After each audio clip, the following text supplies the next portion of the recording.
The X Prize Foundation announced the Progressive Insurance Automotive X Prize in 2008. That piqued Edison2's founder, Oliver Kuttner's interest, and he decided to go after the prize, go after that $10 million prize purse that the X Prize Foundation was putting up to design a clean, safe, affordable vehicle that can get over 100 miles per gallon. He ended up putting together what amounts to a dream team from endurance racing. We have over 20 wins at Le Mans, Sebring, and Daytona. From there, we looked at really what it meant to build an efficient vehicle. Not just moving from one power source or one energy source to another, but at the heart of it, how do you build a vehicle that takes less energy to move?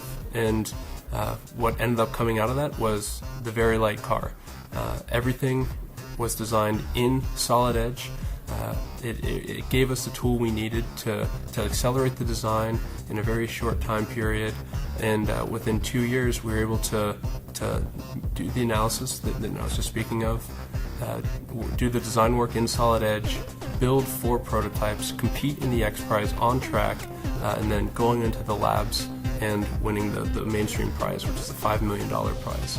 The 3 areas that we focused on were the brake rotor assembly. We also focused on the pedal assembly and the frame geometry. As we're moving forward with the next generation car, it's going to have a larger wheel size, and it's also going to be a little bit heavier. So with those two going hand in hand, it gives us the opportunity to increase the size of the rotors to help with the braking capability of the vehicle.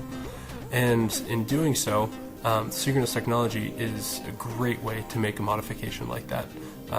Using the old history-based method, it could take days, depending on how difficult the assembly was being, if it were going to blow up. But with synchronous technology, you can literally do the change in minutes. It just saves so much time. The same with modifying the pedals. It was more for ergonomics, for the driver comfort.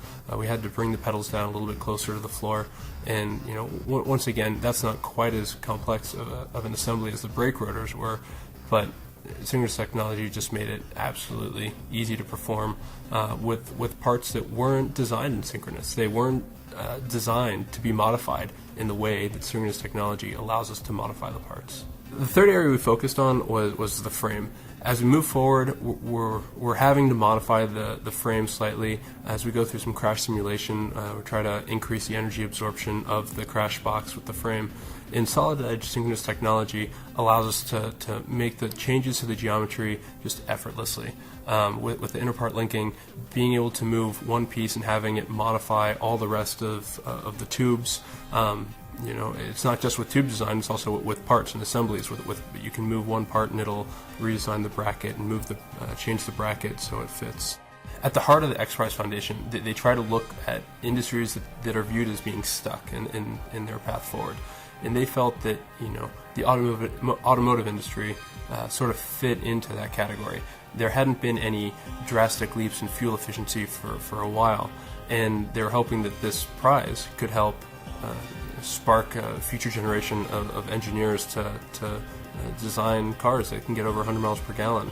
You will see bits and parts of our technology on the road in the years to come. You're going to see cars that look like ours. You're going to see cars that are a lot lighter, have a new architecture like our vehicle, and hopefully we can be in that new generation of automotive players. We can get our car out there to compete with all the rest of the manufacturers.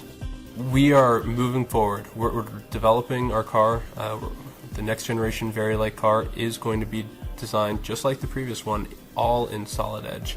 The only difference is that after learning about synchronous technology and getting to play with it a little bit, we plan on using synchronous technology a lot in developing the next generation car, and I think it's really going to cut down on the time to production with our pre-production prototype.